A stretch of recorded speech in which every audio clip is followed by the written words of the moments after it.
Young tiger NTR Koratala Shiva కాంబినేషన్లో తెరకెక్కిన Devara movie positive talk సొంతం చేసుకుంది. దీంతో తారక్ ఫ్యాన్స్ పండగ చేసుకుంటున్నారు. ఇప్పటికే ప్రీమియర్ షోలు పడిపోవడంతో రెండు తెలుగు రాష్ట్రాల్లో థియేటర్ల వద్ద అభిమానుల కోలాహలం నెలకొంది. ఇక ఈ సినిమా విజయంతో 23 ఏళ్ల ఓ సెంటిమెంట్ కు తెరపడినట్లయింది. అదేంటంటే దర్శకుడు ఎస్ఎస్ రాజమౌళి సినిమాలో నటించిన హీరోల తదుపరి చిత్రాలు ఫెయిల్ కావడం అనేది ఒక సెంటిమెంట్ గా మారిపోయింది. ఇలా జక్కన్నతో సినిమా చేసిన తర్వాత ఏ హీరో కూడా ఇప్పటి వరకు వెంటనే హిట్ కొట్టలేదు.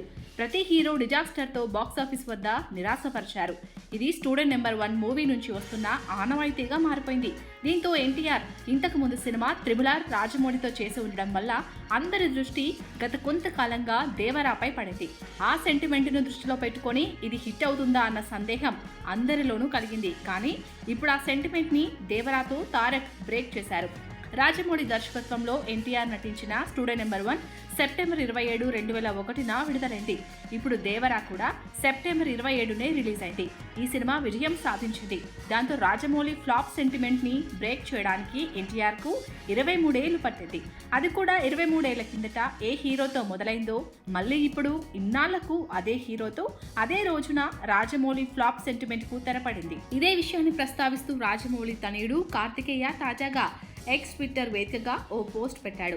ఫైనల్ గా 23 సంవత్సరాల ఫ్లాప్ సెంటిమెంట్ కు తెరపడింది.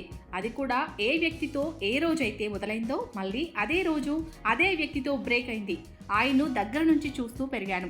ఇప్పుడు ఆయన చేస్తున్న అద్భుతాలను చూస్తున్నాను. ఈ సమయంలో నాకు మాటలు రావడం లేదు. అభిమానులందరికీ ఆయన ఇచ్చిన పెద్ద కానుక ఇది అంటూ ఎన్టీఆర్తో దిగిన ఫోటోను కార్తికేయ పోస్ట్ చేశారు. ఇప్పుడు ఈ ట్వీట్ సోషల్ మీడియాలో వైరల్ అవుతుంది.